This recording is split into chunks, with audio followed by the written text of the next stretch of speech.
And that's why we point out that every time high-wage settlements in nationalised monopolies lead to higher charges for telephones, electricity, coal and water, they can drive companies out of business and cost other people their jobs.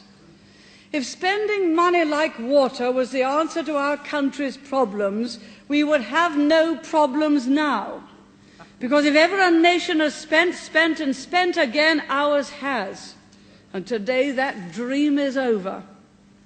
All that money has got us nowhere, but it still has to come from somewhere.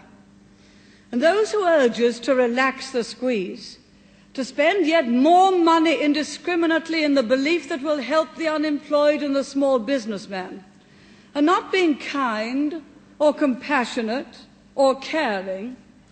They're not the friends of the unemployed or the small business. They are asking us to do again the very thing that caused the problems in the first place.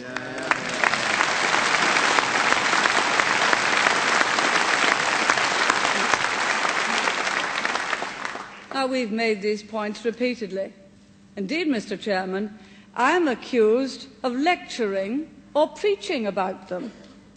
I suppose it's a critic's way of saying, well, we know it's true, but we've got to carpet something. I don't care about that, but I do care about the future of free enterprise, the jobs and exports it provides, and the independence it brings to our people. Independence? Yes, but let us be clear what we mean by that. Independence doesn't mean contracting out of all relationships with others. A nation can be free, but it won't stay free for long if it has no friends and no alliances. Above all, it won't stay free if it can't pay its own way in the world.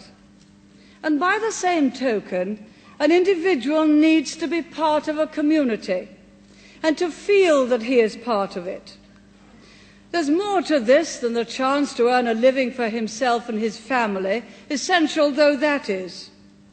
Of course, our vision and our aims go far beyond the complex arguments of economics, but unless we get the economy right, we shall deny our people the opportunity to share that vision and to see beyond the narrow horizons of economic necessity. Without a healthy economy, we can't have a healthy society. And without a healthy society, the economy won't stay healthy for long. Mr. Chairman, but it isn't the state that creates a healthy society. For when the state grows too powerful, people feel that they count for less and less. The state drains society not only of its wealth, but of initiative, of energy, the will to improve and innovate, as well as to preserve what is best. But our aim is to let people feel that they count for more and more. If we can't trust the deepest instincts of our people, we shouldn't be in politics at all.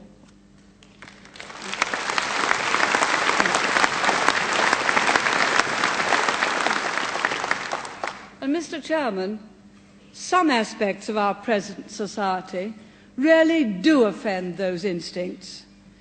Decent people do want to do a proper job at work, not to be restrained or intimidated from giving value for money. They believe that honesty should be respected, not derided. They see crime and violence as a threat not just to society, but to their own orderly way of life. They want to be allowed to bring up their children in these beliefs, without the fear that their efforts will be daily frustrated in the name of progress or free expression. Indeed, that's what family life is all about. There isn't a generation gap in a happy and united family. People yearn to be able to rely on some generally accepted standards. Without them, you haven't got a society at all. You have purposeless anarchy. And a healthy society isn't created by its institutions either. Great schools and universities don't make a great nation any more than great armies do, because only a great nation can create and involve great institutions of learning, of healing, of scientific advance. And a great nation is the voluntary creation of its people, a people composed of men and women whose pride in themselves is founded on the knowledge of what they can give to a community, of which they in turn can be proud. If our people feel that they are part of a great nation, and they're prepared to will the means to keep it great, then a great nation we shall be and shall remain. So, Mr. Chairman, what could stop us from achieving this? What then stands in our way? The prospect of another winter of discontent? I suppose it might.